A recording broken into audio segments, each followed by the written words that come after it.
Okay, welcome everybody to our weekly webinar on Small Business Center. Today's webinar topic is landing page optimization. My name is Rehan Abdul Mughni and I am going to be your host today. So our agenda today is to tell you very quickly what a landing page is and why you should have a landing page. I will discuss very briefly as well about your goals for a landing page and to knowing your customer before you start developing a landing page. And then we will get into the meat of today's webinar, which are the elements of landing page and what are the things you should have on your landing page to make sure that it is optimized for conversion. So what is a landing page? I'm sure you have all seen a landing page when you have traveled across the internet. You have probably seen, which may not appear to be as a landing page, but it may be a landing page. The traditional definition of a landing page is that a page where somebody lands on when they click on a link. It is usually associated with an advertisement, with an online advertisement such as Google pay-per-click, banner advertisement, what have you. So when you have placed an advertisement online and somebody clicks on your advertisement, they go to a particular page. That's what it's usually associated with as a landing page is. However, in my opinion, all pages on your website should be considered landing pages. It is not just for your advertisement, but any page on your website coming from any link, either from internally or externally, should be considered a landing page. But really, the definition of what a landing page is not as important as what a landing page can do. So why you need a landing page, that's really the question. And the only answer to the question is that page increased your conversion? Is the page optimized to increase that conversion? And that's the only purpose of a landing page is. If you are doing advertisement online, then most certainly you should not be sending traffic to your home page. You should be sending traffic to a particular page. However, even for links that are not advertisement links, you should still be sending them traffic to particular pages within your website rather than a home page. So for example, if you are doing SEO or search engine optimization and you want to make sure that your search engine optimization, each and every page is optimized that it also takes them to a particular page on your website rather than a landing page. Here's what happens.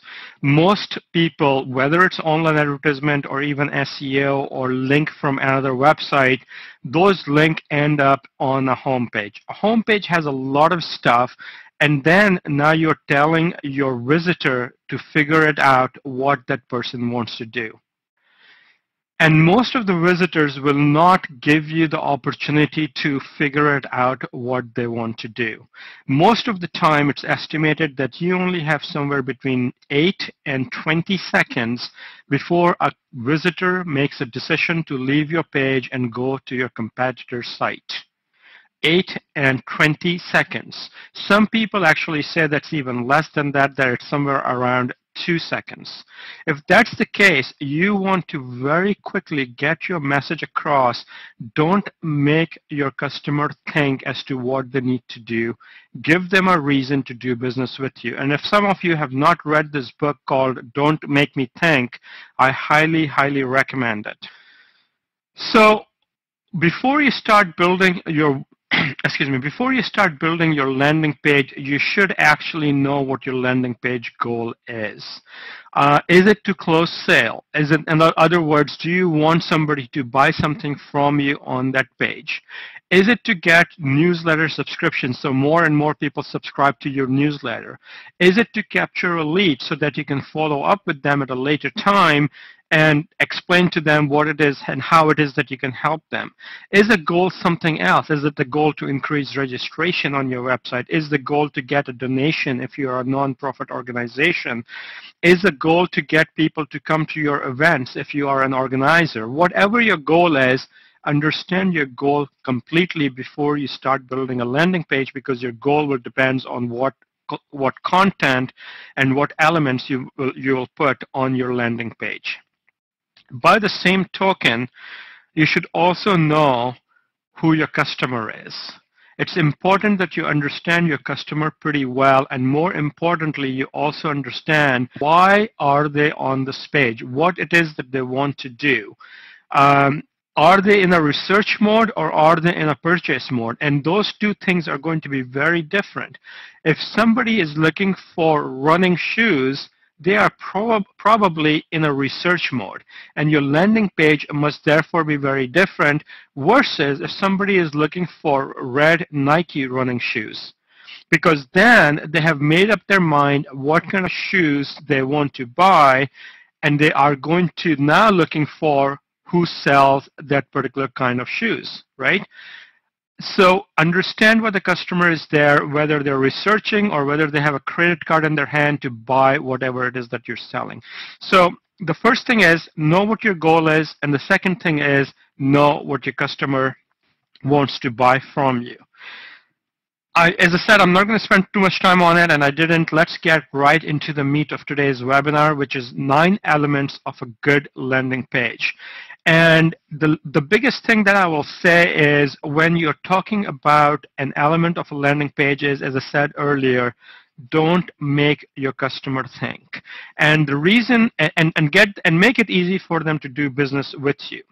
So the first thing that many people miss out on, especially many marketers, especially with advertisement. However, this is not only related to advertisement, it's related to any link that's coming to your website, is that they miss out the disconnect between where they came from, the link they clicked on, and the page they landed on.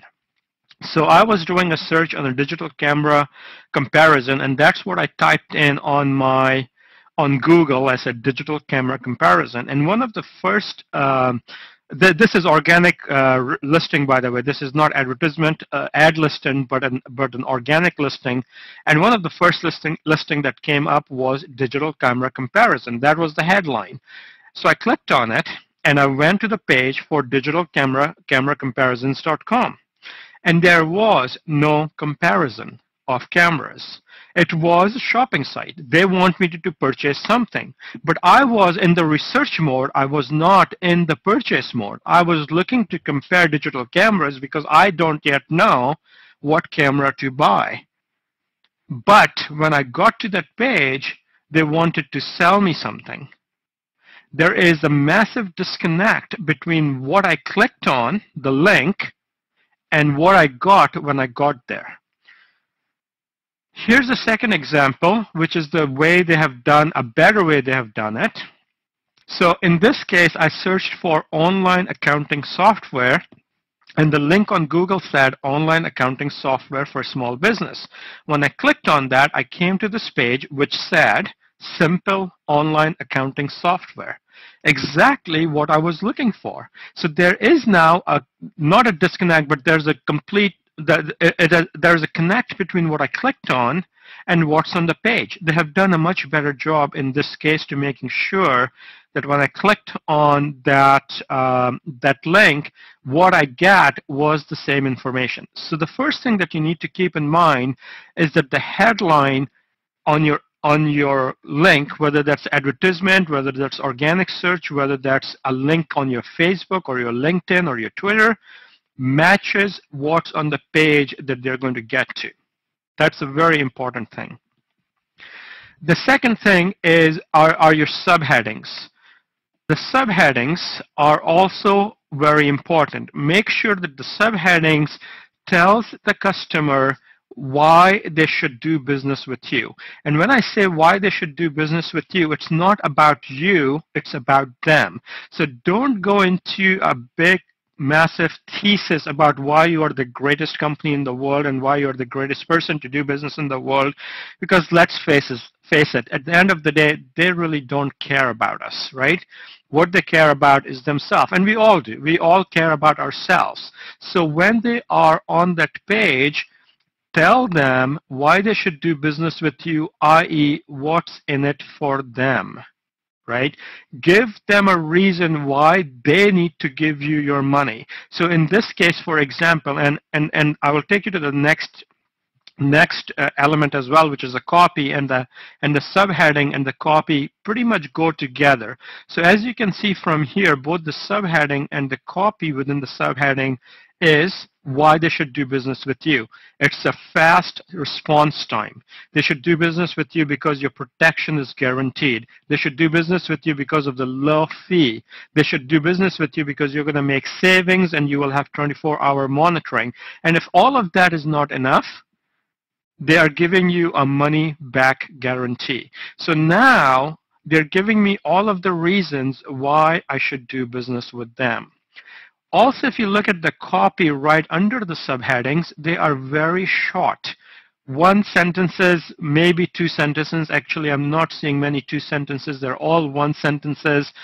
2, 3 lines. There are some 4-liners in there as well, but 2 or 3 lines. Why is that important?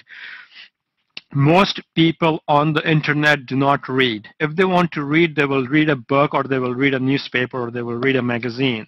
When they go on your website to buy something, they don't read in detail. Most of the people. Some of the people do, but most of the people don't. It's important that you use short sentences. It's important that you use bullet points if you can. Get your message across quickly and succinctly.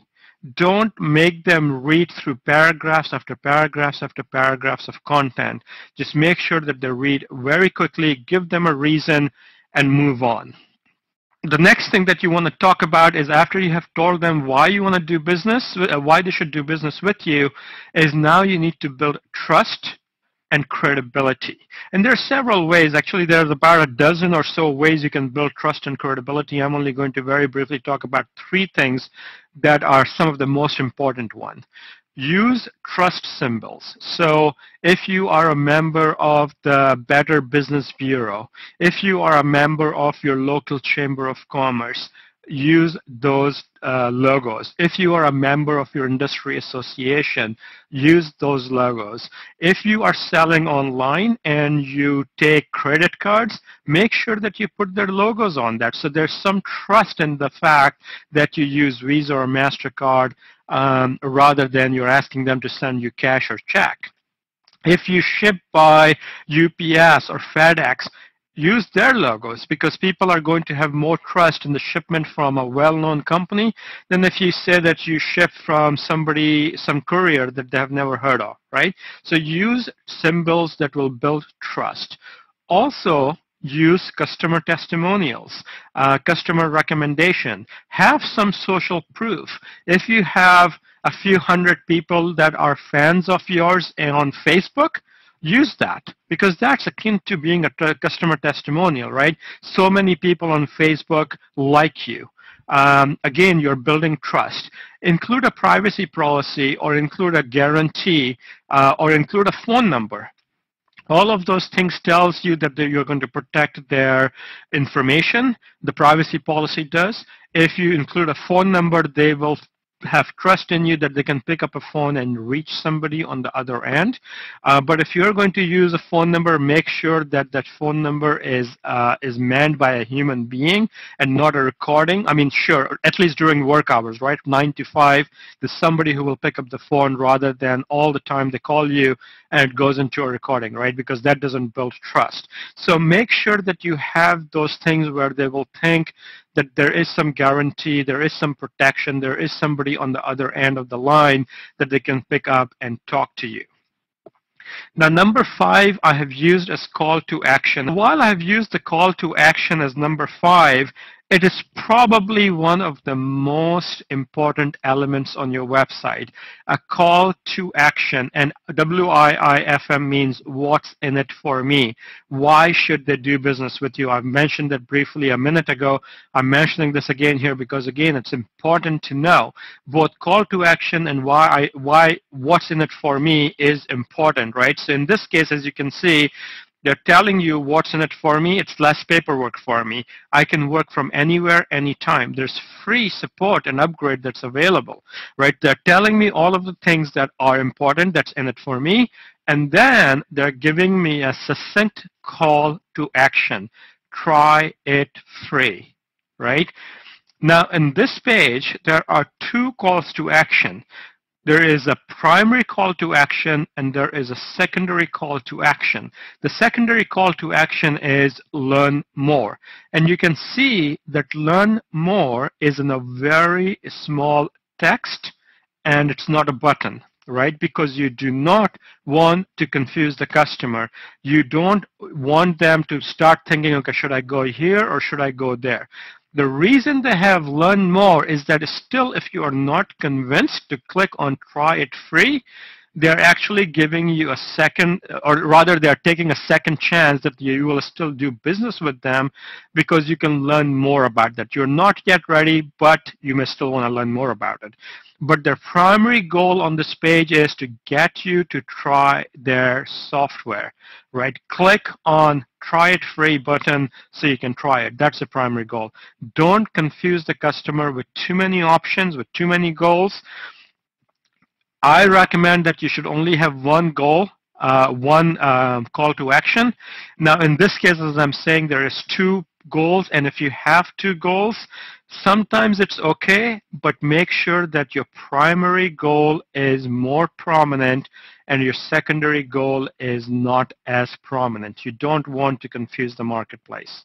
When you have a call to action, especially if that call to action has a form to fill in, don't ask for too many questions.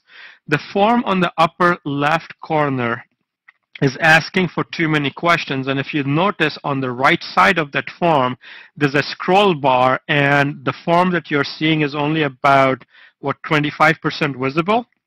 In other words, the form is even longer than what's visible. Don't ask for too many questions because they will abandon your page.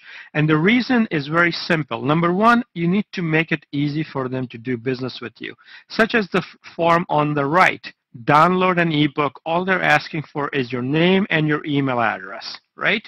That's all they're asking for. Easy enough. I'll put my email address. I'll put my name. I will click on the submit button or download ebook button, right? But if you make it too difficult, first of all, they're not going to spend time. But secondly, and more importantly, you haven't yet earned the right to ask them for so much information, to be so intrusive on them. You have not yet given them enough value for them to say to you, okay, I will give you a lot more information about myself. You have to earn that right first. And you have to, this is the first instance where you have a connection with them. The first instance is you get some very little information from them so that you can communicate with them.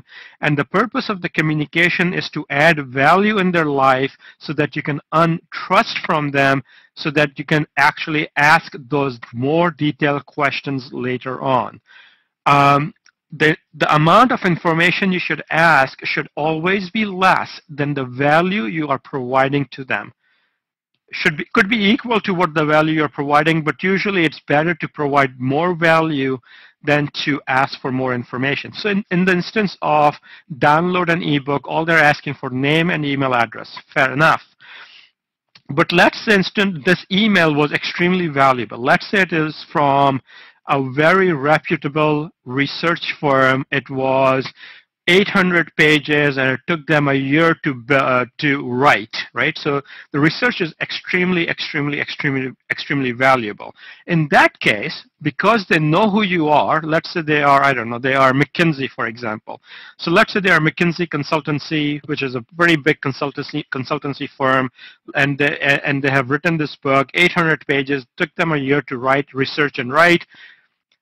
Because of the value of that book, now you can ask for more information, right? Or you can say to them, you know, just give me your name and your email and I will send you the first chapter for free. And if you want the rest of the chapters, you either pay for it or I can send that to you for free as well, but I need to talk to you on the phone and get some more information about you, right? Then you have earned the right to ask them for more information. So that was number 5. Number 6 is remove all distractions. This kind of goes hand in hand in terms of don't give them too many choices, right? In terms of don't have too many goals, don't have too many calls to action. The same way, don't give them too many choices, right? Don't tell them they can download an ebook, but they can also subscribe to your newsletter, and oh, by the way, they can also call you, right? Because then they're gonna like, whoa, wait a minute, what am I supposed to do here, right? Don't give them too many choices. Don't use Flash unless there is a reason to using Flash. And the same goes by using images and videos. I am a big fan of using both images and videos as long as they are related. If there is no relation between the offer I'm making and the image and the video that's there, then it distracts them. They're going to wonder why that video is there, or why that image is there, or why is there flash there? Why is this animated picture is there, right? Don't have anything that will distract them from doing your goal, which is clicking on that button and converting. Because if you want your conversion to go up, make sure you're not distracting them. Some people will even go as far as saying that remove all links from your page, for your website on that particular page. Now, I don't necessarily believe that to be true in most cases. In some cases, it is true, but people have shown that if you don't have links to any other page on your website, your conversion is likely going to increase because they will do what they are there to do rather than anything else. So, give you an example of this page here, which I was surprised. I actually found it this morning. I have no idea what I'm supposed to do on this page, right? It's a clutter. It's a mess, right? They want me to buy everything. And I mean, I saw this page and I'm like, really? Seriously? What am I supposed to do here? It's like incredible that, in 2012, there are pages on the website that looks like that. Now, I have no idea what the conversion rate is. I have no idea if this page, like, this is something that looks like from 1996, but oh well. Number 7, as I said earlier, I am a big fan of using images and videos as long as there is a relationship between what you're selling and what that image in the video is about. So in this case, this is from 1-800-Flowers. In this case, they are selling roses, right? Great. And then they have an image of a bouquet of roses, or the vase of roses. So that makes sense, right? But if it was an image of a bouquet of lilies, for example, it wouldn't make sense, right? Why would you want to see an image of a bouquet of lilies when you're selling roses, right? So make sure that there is a connection between the image or the video and what it is that you're selling. And all of these things that I've discussed about the important elements, images, call to action, headline, bullet point copy, the subheadings, the trust and credibility factors, all of that needs to be above the fold. And the fold meaning that they don't have to scroll down to be able to see all of that important information. This is the same page from 1-800-Flowers where they are selling flowers, but add to cart button, which is on the image on the lower right corner, that's below the fold. If I wanted to buy these roses, I have to scroll down to add this bouquet of flowers to my cart. That's number 1 mistake, that's below the fold. Number 2, that button, add to cart, is very small. It's not prominent. This page is a very, very busy page. There are a lot of things that are going on this page, which is distracting to begin with. And then the call to action is below the fold, and it's not very prominent. As a matter of fact, if you look at this page, the page above the fold page on the picture on the upper right corner or upper left area, The most prominent button on this page is radio listeners. If I'm there to buy roses, why would I want to click on the button that says radio listeners? You know, it's just distracting. It adds no value to the landing page on this page.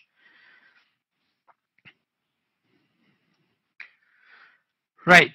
So those were 8 items that you need to have, the elements that you need to have on a landing page. Once you have all of those 8 elements, the 9th thing you need to do is test all of those things and make sure that all of those things are still relevant.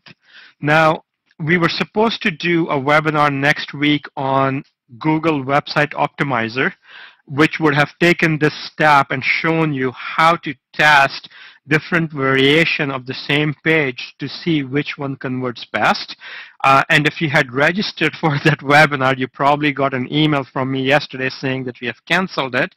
And if you haven't registered for it, don't worry about registering for it because you have canceled that webinar. And the reason is this. Google is going to discontinue the Website Optimizer tool by about end of July, early August, and they are going to integrate the tool in a completely new system within Google Analytics. So as soon as that happens, we will do a webinar on testing your optimization.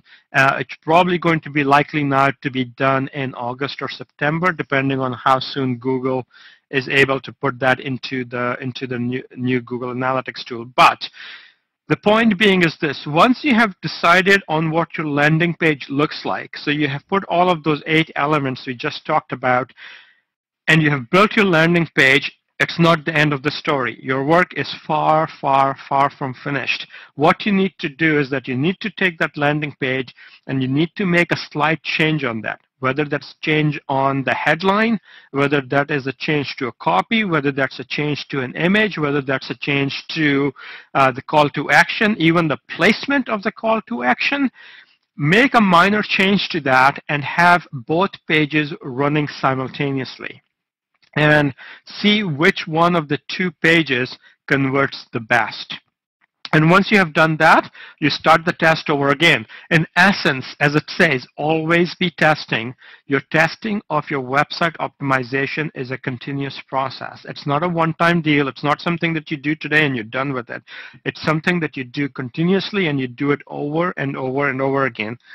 And people have seen when you do it over and over and over again that they are able to get better and better and better optimization, and therefore their better conversion. So if their conversion rate is 1%, you can essentially double that. I've seen even more than double to triple that within 6 months to a year period if you continuously change things and see which one is optimizing or which one is converting better. With that said, let me go through some of the landing pages that I've seen and see if we can detect some of the things that are good or bad in there. This is from a security company. And so what does that landing page looks like? They have a video, and they have a very clear indication as to how long that video is. It's 1 minute long. Can I spend 1 minute? Sure, absolutely. The other thing that they have is very on the very top is their phone number. Now, it's not an 800 number, but at least the phone number is there. They also have their trust logos. On the very top, they have a GE, but at the bottom of the page, they also have a GE. They have a Better Business Bureau, and they have a couple of others. So there's a trust and credibility that they're building.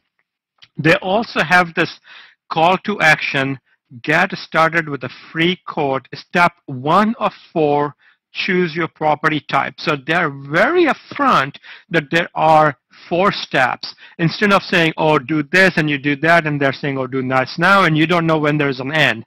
Upfront, I know that there are 4 steps. The first step is choose my property type, whether I'm a homeowner, a commercial property, or a renter, right?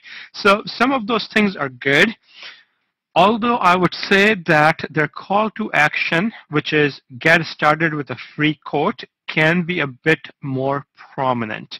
It's not very prominent at this point, so I don't know if really, you know, can I really Does that catches my eye the minute I go to this page? Remember, I only have 2 to 8 seconds, right? Oh, sorry, 8 to 20 seconds, right? So if it doesn't catch my eye in the first 8 to 20 seconds, I'm going to go somewhere else. So the call to action can be a bit prominent. This is a marketing company which has a very prominent call to action right up front: get started for free, right? Call to action is really, really important. Tell your customer right away what it is that you want them to do. In this case, what they want me to do is click on that button that says get started for free, right? What's in it for me? Well, it's free. What's in it for me? I can impress my clients. What's in it for me? I can earn big bucks by doing that. So they're giving me 3 what's in it for me right up front, and they're telling me what they want me to do right away. If I'm still not convinced, I see some of the trust marks at the bottom, which is, people who have used the service in the service, like Yahoo and Nike and Facebook and eBook. There is also a testimonial. Campaign Monitor is a dream come true for web designers. There's a testimonial there. And then there's a whole bunch of stuff in the middle, right, which has the subheadings, and it has a copy. Some people will read it, some people won't read it, but those headings are telling me again what's in it for me, right? Your own product in 5 minutes, unpassive income, free to set up, stop wasting my time, impress my clients, right? All of those things are, again, things they're not talking about themselves, they're talking about me. How is this product going to help me? So absolutely great, great landing page there. It has taken most of the information, most of the elements of a landing page on this page. Okay, so that's pretty much about it for our webinar today. It was a bit of a short webinar.